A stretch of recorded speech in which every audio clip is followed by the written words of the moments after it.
Hello and welcome to another instalment of ZDNet Security Update with me, Danny Palmer, Senior Reporter at ZDNet. When it comes to cybercrime, we all know about the effects that hacking, malware, phishing and other attacks can have on both people and organizations. But deep down, how does all of this get started? Who is behind these attacks and why are they getting involved? With me to discuss the cybercriminal underground economy is Liv Rowley, threat intelligence analyst at cybersecurity company Blueliv. Thanks for joining me, Liv. And so, what exactly is the cybercriminal underground economy? The cybercriminal underground, which for my definition can include anything from forums to just, YouTube videos that are selling malware or private Telegram chats, stuff like that. It's just kind of a place where people go to discuss all sorts of manner of fraud and crime and hacking.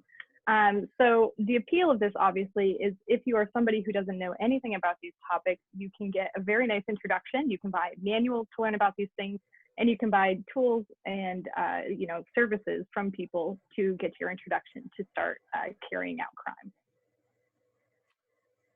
So when it comes to these introductions, how is it that people start getting involved? I mean, what is it that draws them towards this underground in the first place? So I think there are various things that attract people towards a life of cybercrime. I think one of the things is it seems like easy money. You can just go, you can buy some stolen bank accounts, and if you are an inexperienced person, that might just seem like an attractive way to make money to you. Of course, these things that end up being much more complicated than that to actually monetize, but it has this kind of get rich quick aura to it. It attracts a lot of people in initially, and then they stay, to try to figure out how it works towards the end. So what are some of the low-level things that allow people to get started in this space? I mean, you just mentioned the get rich quick element. I mean, I guess that's appealing to a lot of people, but I don't imagine it's something that's going to be instant for those who starts their, let's call it, journeys in these spaces. So I believe that actually a lot of cyber criminals, especially from the English-speaking side, actually get their introduction into this world through the video game communities. Oftentimes we'll be researching cyber criminals who might be, writing malware or something like that, and we can trace them back through the years, and you'll find them originally on video game forums where they're talking about how to cheat in a video game or something like that. So I think, and again, that tends to be something we see more on the English speaking cybercrime side, but we also see it with Russian speakers as well. So you kind of get into it just as like a gaming type thing, and maybe you learn some quick and easy cheats and hacks and stuff like that. And then it progresses from there into, okay, maybe now you're writing your own, little malware or something like that, and it can take off from that point. So when it comes to users in these spaces, it sounds as if reputation is something that's important when people want to buy and sell things, because is it the case that those with a higher reputation, in inverted commas, are going to do better out of this? I mean, and is it the case that there's also sort of ratings and review systems like any sort of commercial selling space there is out there? Yes, absolutely. So reputation is hugely important in this space. In a way, it does mirror the real economy, right? So just like if I'm looking for someone to paint my apartment, I'm going to talk to people I know and see who they've had to help, paint their apartments. These guys are doing the same thing. So they're going out and they're saying, okay, I'm looking for an information stealing malware. What are people using? What do you recommend? Who should I be talking to? So word of mouth is definitely important. Another thing that we see, of course, is these rating systems as well. For instance, on dark web marketplaces, in a way, they almost mirror Amazon. You can even see like the reviews people leave, and they leave a certain number of stars, and they'll say, okay, like I've used this vendor 3 times and they're always great. Or they'll say, this person has given me credit cards that, were supposed to be stolen, but they're just made up and they don't work, and I wouldn't buy from them. So reputation is hugely important for making and breaking these individuals' careers. And as there are ways where it's like the commercial space, I mean, is it also kind of like the legitimate software development space? I mean, when it comes to developing and updating malware, are they acting in the same ways as legitimate software developers who develop applications and programs that we use every day? Yeah, so there's definitely a lot of parallels because at the end of the day, malware is software, right?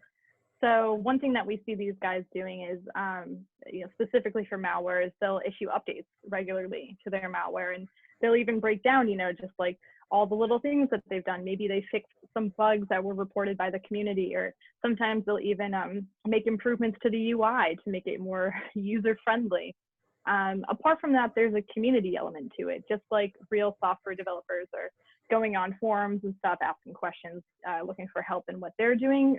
That's exactly what these guys are doing with cybercriminal forums, where they even use tools used by real developers, such as GitHub and stuff like that. So there are definitely a lot of parallels between the malware development and software development that we see in the real world. So how is this marketplace evolving? It's a broad question, but I suppose there are things that incremental changes happening over time. And what sort of changes are happening right now that you think that organizations and cybersecurity teams should be looking out for in terms of how attackers are going to up their game next? So this is actually an interesting question. Currently, the marketplace for malware is more static than you would actually think.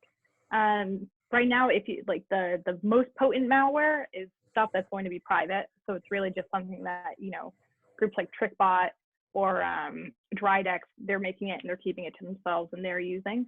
But in terms of markets, it's really something, the more desirable off-the-shelf malware is something you're going to find in the Russian language communities and to a lesser extent in the English language communities, which is kind of how it's been for a number of years now. So of course, this begs the question, when are we going to start seeing this develop in other linguistic communities as well? And I don't think we really have an answer for that. I just think we need to be on the lookout for that, be aware of it, and know that it's probably going to look different than the way we're seeing it in the Russian and English community, which is very heavy on selling it on the forums and stuff like that. That being said, we have seen some small changes within this, or little trends. So one thing that we've been seeing is that malware as a service offerings are becoming increasingly prevalent. Those have been around for a couple of years now, but we're just starting to see it in more spaces, particularly with ransomware as a service. Nowadays, almost all the ransomware offerings, all the major ones, are offered on this as a service model, or an affiliate model is probably a better way to describe it in their cases. So another thing that we see as well is a shift towards Telegram.